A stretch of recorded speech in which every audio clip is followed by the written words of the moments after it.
Hi, everybody. Everybody on Facebook Live. It's having a little difficulty getting you guys on, but got you on. Want y'all to give us a shout out. We have with us today, we have Mr. Shaw from the Boys of Color Rise, as he introduced himself, but we also have Mr. Sam Newsu. Hello, it's me, Sam, and it is pronounced Wosu. Wosu. Okay, yeah, thank you. Thank you.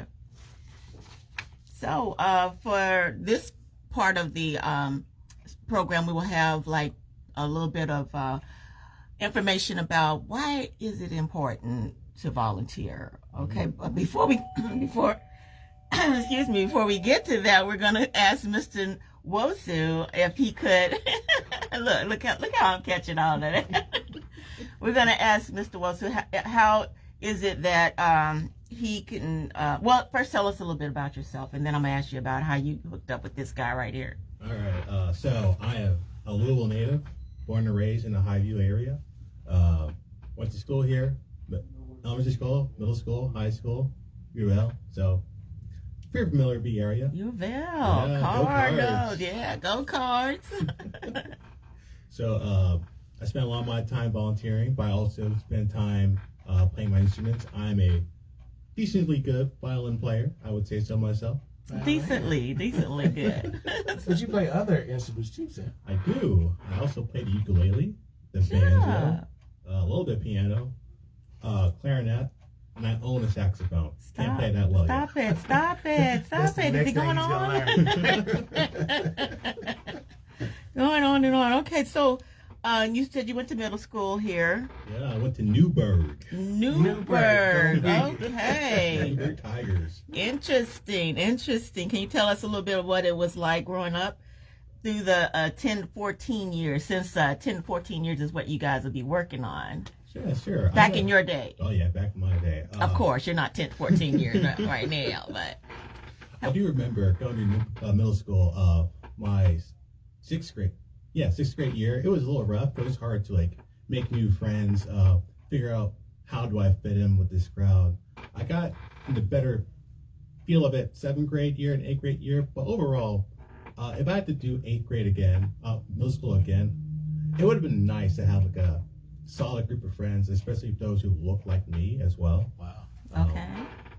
Because I know I had a hard time related to some of the other kids at middle school, even though we all look the same, but it's just hard to build up that confidence. Yeah. Right. Yeah. So for a 10, 14-year-old back then was the same, would you say it was the same as now? What about you? Did we ask you that last week? You probably did. How was your 10 to 14-year-old self? Well, myself. You were talking about hitting the chip off your shoulder and all that. Right. Well, because I'm an extrovert, and you, Sam, would you say you're an extrovert or introvert? So apparently I am both an extrovert and an introvert. I figured that out last week. Oh. Yeah. Just last week. Well, because I'm an extrovert, I just get along and like to have fun. So for me, attending middle school and then high school at Iroquois, I just got along with people. Playing sports helped for me. That was one of the big things. I could imagine. I always try to help the less fortunate, even as a little kid. But even in high school, you see the kids just sitting off doing nothing, and I would just go and engage. And I think that's what helped me be the person I am today.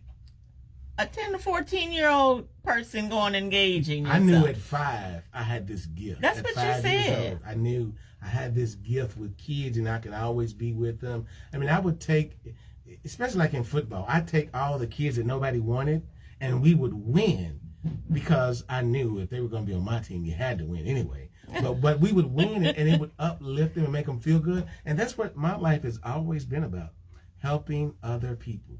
Okay, well, let's go out of the school and go on to the streets now. Back in the day, on the streets, at 10 to 14 years old, how was it? Come on, tell the truth. I didn't do a lot of street stuff. I really hung with Steve, me, myself, and I. We got along. That's why I love me some me, because we got along fine. And then if I go out in the street and you hang with the kids, whether you're walking to the store, which we could do back then, and you had a good time, but I just tried to find people that were doing something positive. I didn't smoke, drink, or do drugs. I still don't. But I'm just saying, I knew then that, one, it cost money, and I didn't have that. So I knew I needed to do something. So just whether I played with friends, marbles. I remember little Chucky, in kind of homes, you had the little buildings facing each other and you had the grass out in the middle. You go out there and you play marbles or jacks or hopscotch or do whatever. But I like people, even as a kid. How about you, Sam? So I lived out in the suburbs, so there wasn't much streets. So, Well, wouldn't that be safer to even hang out, sure, walking safer. around in the street? Or no? It was definitely safer. Not a lot to do because there's only a few kids in my neighborhood. So most of the activities I did was with scouts. So going out, camping, doing stuff with Boy Scouts, stuff like that. Really? Yeah. Oh, that's interesting. So you never hung out in the streets then? I mean, like, we would play Yu-Gi-Oh cards sometimes. You play what? Yu-Gi-Oh cards. This card game. It's very nerdy, and I'm not going to go into it right now. Because I was like, you play what? Oh, wow. Maybe we have to learn how to do that one day. Okay. So I remember you guys though, getting those grocery carts and turning them into go-karts and See, that's stuff. the problem. That go-kart has the reason I have this injury right here. Yeah, I So someone came know. by I and know. scooted it, but- How come you skipped over that? Well, I mean, even as kids, we did stuff outside. These That's kids what I'm today, saying. they don't. But I hung out with everybody. I didn't have what you call enemies because I like people. That's what I'm saying. The kids today, you'll find these kids, they sit at home by themselves playing the games, or you may get one or two over. I was watching Boys in the Hood last night. I mean, the friends you have then, if you keep them, you see the kind of trouble you get in. I mean, that was amazing. I happened to pull that up last night, and my wife was like, "What is that you're watching?" Because the little boy was just cussing at the man. And it was like, man, you don't do that. Well, you didn't do that, but it happens. And my pastor today was talking about the millennials. They were missed, and that's why they're out here just killing. They had no structure and no order, and that's what Boys of Color Rise come And you in. say you didn't have no money. I remember. We got allowance Please. now. I was so broke I couldn't pay attention. Come on now. Did you get allowance, Sam? I did not know. Thank you, Sam. Shut Appreciate it. up. No, I remember Allowance getting didn't an come- allowance now. You were the only girl. You probably did. It was 5 boys and 1 girl. You might- I remember guess getting so. an allowance. I guess so. Well, We didn't have money. let me I shut up. tell I'm you. sorry, Mom. Yeah. All right, so let me ask you this then. If this genie appeared all of a sudden, okay, and said, I'm gonna either send you back to your years of 10 to 14 back in your original days, or you can live your 10 to 14 years out in today's environment, which one would you choose? Well, that's a really interesting question because both have their ups and their downs. Back when I was growing up, it was very hard. Like, if there wasn't anyone in your neighborhood, it was hard to like connect with other people. You know. But now there are a variety of tools that allow you to connect with people. You might be seeing kid gaming right now, but they might be gaming online with multiple Right. other kids, or just using Discord or something like that to chat with all their friends. So that interconnectivity is very nice. But at the same time, there's a flip side of that. Social media, it has its upsides, but also has its downsides. Like self-image, online bullying, and stuff like that. Back in my day, if you get bullied, it was more in person. You could see the person. It's easier to address that right there. Okay. But online, it's like it could be anyone from anywhere. Right. And that's why we're interjecting now Boys of Color Rise, the mentoring program, so that we can talk about the bullying. Because I know just from being a substitute teacher at JCPS, bullying is very prevalent today. And we want to make sure that we have, as a youth, someone to go to talk to about some of the issues and problems that you may have right now, as opposed to sitting back. And today, there was another incident where somebody drove in a car into some people in Texas again. These kids, well, he was 34. These people, who some of them do have mental problems, but if you catch the kids right now, 10 to 14, you address a lot of those problems, then we can make sure that as they go to 15 and 16, they can do better and be better kids. Would you say that?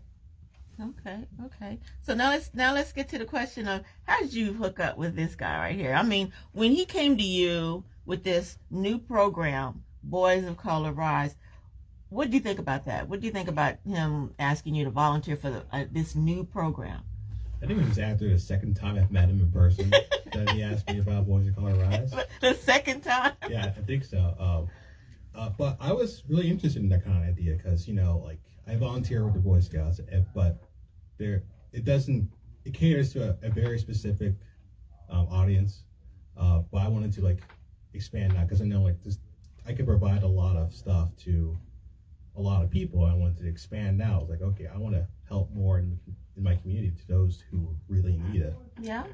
Okay, cool. So the 10 to 14 age didn't bother you? No, because I work with Scouts. I work with all age groups. Okay. Even parents. All right. Well, okay. So, Steve, what made you want to approach Sam on this new As I program? mentioned before, I'm Steve Shaw, CEO, President, Boys of Color Rise. 502-420-8308. Give me a call if you want to volunteer with us. But I saw something in Sam, and I heard something, and I knew something. I met him because we went to an event together. And I know that in scouting, an Eagle Scout, which is the highest rank you can get in scouting, there are less than 1% of all the people in the United States. Well, when you factor in African American males, it's probably 0.00000.1.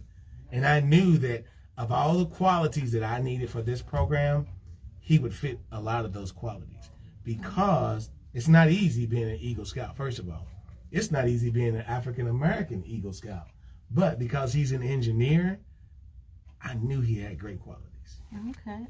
So sometimes God sends you people and bam, you work with them. Right. So you want to pass that on to the boys? Yeah. Right, yeah. They need that. They need direction. They need to understand that you can do and be anything you want to be if you work at it. Yeah, because I see a lot of STEM programs going up, but those kids in the West Louisville, I don't see them involved in any of that. Rarely do I hear about it. Rare, not like a whole bunch of them. You saying I'm in the STEM program too. I don't hear that.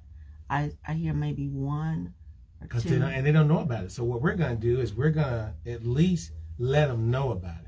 You can't make anybody do anything. You can take a horse to water, but you can't make them drink. Just like kids, the more you pour into them, if you throw enough stuff on the wall, something is eventually going to stick. Yeah. And that's what we're going to try to do with the mentoring program. What can stick? What one thing that kid hears and say, oh, that's what I want to do. And that's why it's going to be so well-rounded, different things all the time, with volunteerism coming in and helping, with us taking trips, going places, all those things we're going to work on. Okay, so speaking of volunteerism, and we're going to get down to that now. I pulled this excerpt out of an article online, and I just wanted to say a little bit about what it says about volunteerism. It states that the benefits of volunteering can provide countless personal benefits, including social, emotional, physical, and professional perks. It said that donating one's time, energy, and resources can be just as rewarding for the person volunteering as it is for the people that they're helping. So true. It also said that when it comes to volunteering, people who volunteer feel that they're making a difference somehow. So let me ask you both this question. As volunteers for the Boys of Color Rise, does it give you that feeling that you could make a difference? I believe everyone can make a difference if they put their mind to it. It takes a village to build someone up. Like, no one gets to where they are by themselves. Someone has to put in that time, that effort. Well, multiple people have to put in that time, the effort into just one individual, just so they can make it in life. So I want to be that person that puts in that time and effort to make a difference in someone's life. Right. How about you, Steve? Does it make you feel like you could make a difference with this group? Yeah, because we're sowing the seed. You never know who. I may be gone off the face of earth, but that kid will say, you know what, I remember Mr. Shaw did this.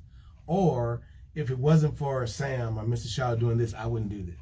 You just don't know who it's going to be. That's why you have to have as many kids as you can get and teach them that anything is possible. Mr. Shaw used to say, if you have a job, large, big, or small, do it well or not at all.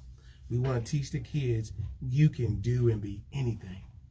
So do you feel like volunteering adds to a kind of meaningful purpose or direction in your life? Would you say that? Would you agree with that statement? Yeah, I would agree with that statement. I feel like with life, it's what you make of it, and with volunteering, even though you might not feel appreciated sometimes, there's that one moment when someone comes up to you and is like, "Hey, I remember. Do you remember me? But I remember you. You did such and such, and that made a huge difference in my life." Yeah, you're right. You're right. And I get a lot of that. Somebody say, "Steve, I remember you back when," and I can't remember yesterday because I've gone to sleep. But you want to make sure, as we're pouring into the kids, you're listening to what they're saying. They're going to tell you sometimes, this is what I need. And everybody doesn't need necessarily money. What some people need is a way out. No. It's just a little something between Sam and I. Don't worry about it. Okay, good. Okay, some people need a way out. So yeah, because they're struggling. And as I mentioned last Sunday, all of us have problems. Yeah. But if you have someone helping you with your problem, doesn't it make it a lot easier? Okay, so, but to you personally, does it give you purpose? Does you feel like... Oh, yeah, I wake up to help folks. As a matter of fact, I know you get to rocking when you get excited. I'm trying to sit here because I'll be hit this mic, bam, because I love kids. And I think that if we took more time and poured more money into the kids, we would have a better world. Yeah. But we take our money and pour it into everything but the kids. And then you say, well, what's wrong with them? Well, let me tell you what's wrong with them. You're not mentoring the kids. You're not sending them to a place where they can grow and learn about themselves. And back in the day, long time ago, they used to send all the kids to this place called the gymnasium and teach them. The men would teach the boys. Oh, yeah? So that's what we're going to do. We're going to teach the boys. So, no, I didn't know that they did you guys like that. I mean, no, not necessarily. I'm talking girls about were this. separated, but I didn't know what the guys did in the gymnasium. So they would This was prehistoric times, and I learned this in one of the classes I took in college. So you didn't have a choice. You just went and you learned. So, for instance, if you wanted to learn about whatever, you would be taught all this in this gymnasium. They did it all in this one place. Yeah. Did you ever run into a mentor on the street? Someone not in the school, not at home, but someone that you remember from the street, from just, I don't know, what other... I don't know if it's politically correct to tell you what happened. There was a guy, in kind of homes, you had these basements on the side. And I knew he was a drug dealer, but he would always say, I'm going to take care of you, make sure nothing happens. I don't know why that man told me that, but I always remembered that. And he never let it happen. I'm like, man, I got 5 brothers. I'm not worried. But he was like, hey, I got you. I just remember he drove a big, pretty white Cadillac. And that's what I used to always want, a big, pretty white Cadillac. I never got that Cadillac. But that stayed with you. All my life. He made sure nobody bothered me. And I thought it was my brothers, I guess. Okay, so what about you, Sam? You ever meet anyone not in the school system, not at home, but just... My scoutmaster, I saw him at U of L, actually, because he works as a police officer. So I saw him at China Inn. Rest in peace. That place used to be great. They closed down. No, not that China Inn. I was ordering. I saw him in there. I was like, "Hey, Sam." I'm like, "Hey, Cody. What are you doing in here?" It's like, "I'm just working." Like, cool. It was just nice to see him because through Cub Scouts, Boy Scouts, Ranger Crew, everything, he's been there. He is my mentor. Yeah. So it's just nice to see him. You see how Sam lights up just talking about it? Yeah, I saw that. That's what we want. I saw that, yeah. We want kids to not only light up from it, but remember that somebody helped you. Mr. Bob Burks, who was my mentor. Like I told you last week, I would not have gone to college if it had not been for Mr. Bob Burks. Yeah. Telling me, see, you're going to college. I'm like, what is that? So, yeah, everybody needs a mentor. Is he still living? No, he passed away. He did? Like he did, but he's still living? Oh, yeah. Yeah, great. Okay, so I also read that for folks interested in new careers, volunteering is a great experience or a skill to add to their job resumes. Did you know that? That if you're volunteering and you add that to your job resume, it kind of perks it up a little bit. Brings it out. People like that. They like to know that not only are you doing a lot of jobs today, they're going out looking for places to volunteer. Bright side, go help this. I know when we were in scouting, UPS, Ford, and all of them will come out to Camp Crooked Creek for they had like 2,500 kids for the week, special needs kids, and they'd all come out there and volunteer. I mean, volunteerism is huge. We just in the African American community just don't do it a whole lot. But it's huge. Wow, I did not know that. So are you saying that there's a lot of agencies now that need volunteerism? Volunteers, I mean. Yeah, they need volunteers. Whether you go and some of these places like a Dare to Care, they have where you go make this boxes of food up that they send overseas and stuff like that. Different companies do that. Yeah. Volunteerism is needed everywhere. Okay. We just don't take the time because we're so busy. What does it say? The harvest is plenty, but the laborers are few. Good job. Yeah. Okay. Again, Steve Shaw, Boys of Color Rise. 502-420-8308. Okay, so let's see. I read that for college students. Listen to this. For college students interested in service hours, volunteering is a valuable experience or skill to add to improve their job search post-graduation. Yes, it is definitely that, especially when you're looking for a job. And if you find out that you're doing some volunteerism somewhere, they might say, hey, you can work here. It works hand in hand. I mean, it's nothing new. It's not like rocket science. It's not what you know. A lot of times it's who you know. If you've done something at a company and they remember you and they liked you, yes, they're more likely to hire you. So you met you didn't just wake up one day and say, I'm going to join the Boy Scouts. Somebody approached you? I believe back in elementary school, there would be these nights where different organizations just come in and present what their organization is all about. Yeah. And I believe that's where I first heard about Boy Scouts. I was like, hey, I want to try doing that. Okay, cool. We have a scout night, so you go in and they come to the schools, and I would go there and present scouting to the schools, and then they come back and have a sign-up night. You sign up, and you're in. I know I was at Bellarmine, and I was doing a speech at Bellarmine on food insecurities or something like that. And after the speech, a lady walked up to me and said, I have some students that I'm looking for them to intern with organizations. So, that's how it works. I don't think we need to connect. There are a lot of places we can connect with, and we will. If you know anybody that wants us to do that, give us a call, 502-420-8308 as well, because we're looking for volunteerism and volunteers. Okay, so can you think back to the first time when you had that urge to start volunteering? Can you think back, what was the first time that you said, hey, I'd like to volunteer for this? First time. I believe it started out with volunteering with Scouts with NYLT, National Youth Leadership Training. Yeah. I was asked to be on staff, and that required me to practice presentations, get good at communicating with other people, working on a team, and just that experience made me okay, I can do this. Let's keep on doing this. And so from there, I started finding more opportunities to where I can volunteer my time.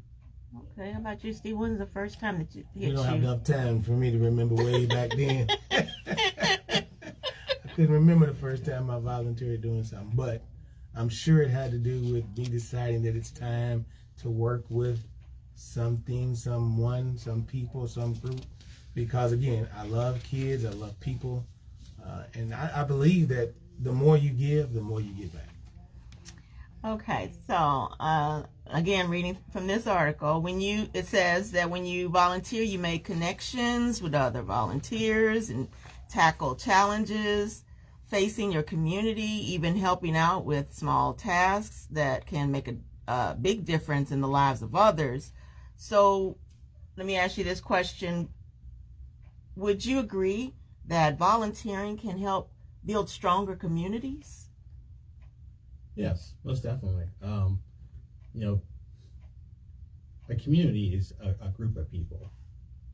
Each person needs to contribute to make that community what they want it to be. So if you want your community to be better, you need to be willing to volunteer your time and do your part to make that community better. Cool.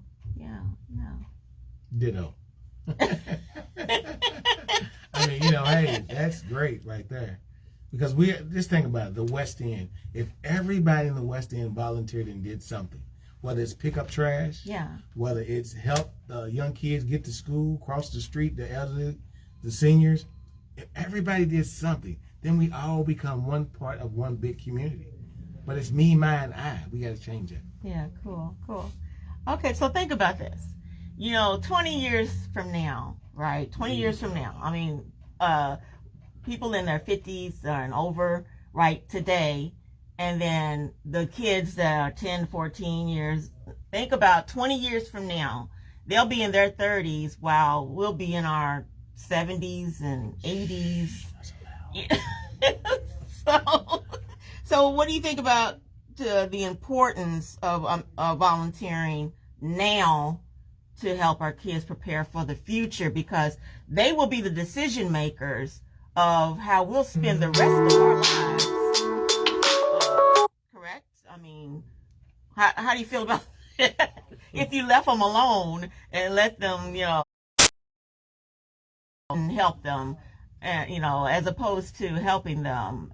I mean, think about that. 20 years from now, you have aged, and they're just beginning, and they are the decision makers.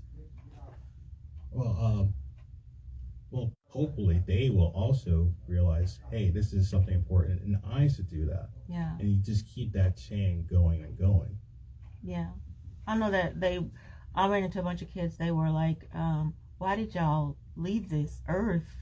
Why are y'all leaving this earth like this for us? It's kind of angry with us. So I was like, I hope they don't retaliate. I mean, like, in all honesty, they have every right to be angry because we had a lot of time to deal with a lot of these issues. And unfortunately, we didn't do the best we could on some of these issues, but we're trying right now. Yeah, I think so. We're working in progress, and that's why it's important now. If we catch the kids now, we are giving them something that we may not even have had. We're giving them a better opportunity. And a lot of parents say, well, I want my kids to have better than me. It's not even better than me. It's just giving them an opportunity that they can make their space in the world.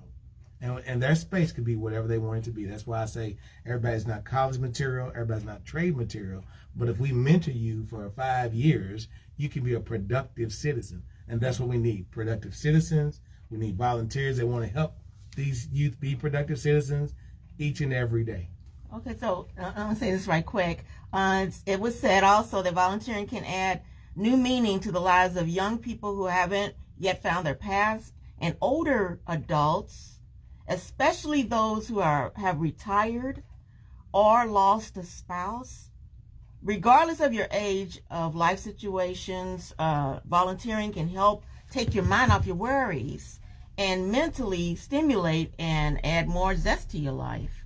So you did really good. 502-420-8308. You gotta learn to have patience. Everything will come in time.